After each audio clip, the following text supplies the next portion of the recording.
I'm Owen, and this is Knots and Lashings.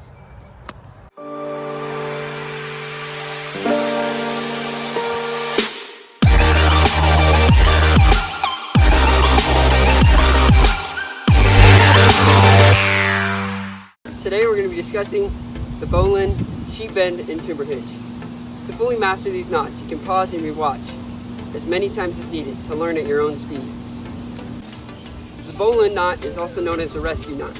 If you're ever in a situation where you need to be pulled to safety, the bowline knot is the knot to know. Now to demonstrate the bowline. Watch first, and then we'll guide you through it.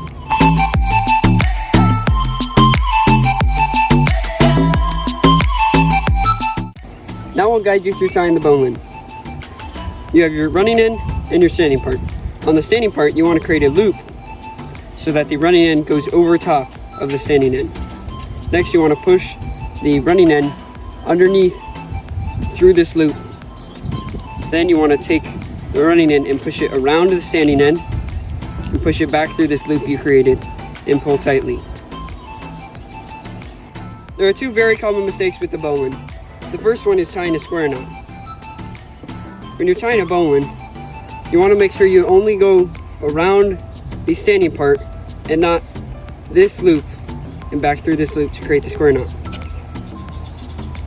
The second most common mistake with the tying the bowline is at the very end when you're pushing the running end through the loop. When you get to this spot, instead of pushing it through this loop, you could push it through this loop, which creates a different knot. A very easy way to remember how to tie the bowline is an analogy with a tree and a bunny. So you have your rabbit hole, the bunny goes through the rabbit hole, around the tree, and back down the rabbit hole, and you have your bowline. The use of the sheet bend is to join two ropes of different sizes. To tie the sheet bend, you're going to need two ropes of different sizes. Watch first, and then we'll guide you through it.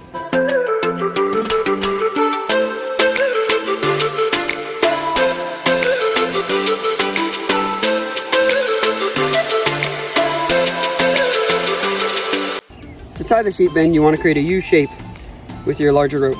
Next, you want to push your smaller rope through this U and then around the U.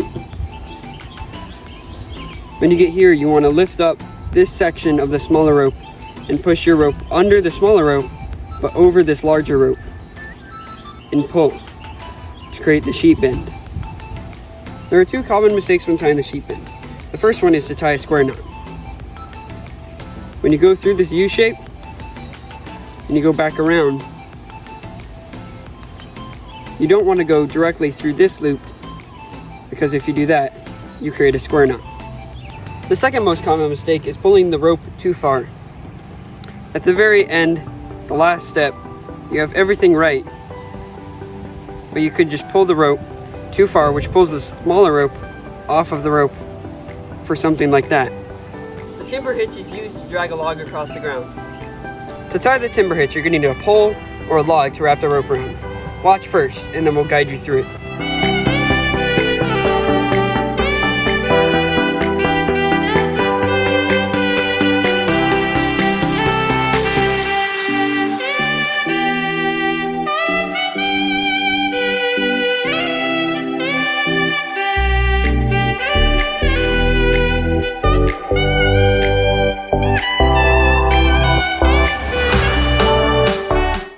Now we will guide you through tying the timber hitch.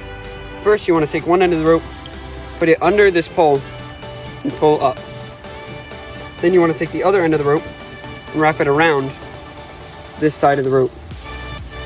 Then you want to create coils going around this rope. The more coils you have creates more friction, which makes the knot better. Once you feel like you have enough coils, you can pull the rope tight, and it will be tight against the rope. I hope this video has been informative and you've learned something. If so, please consider subscribing to keep updated on content to help you through your scouting journey.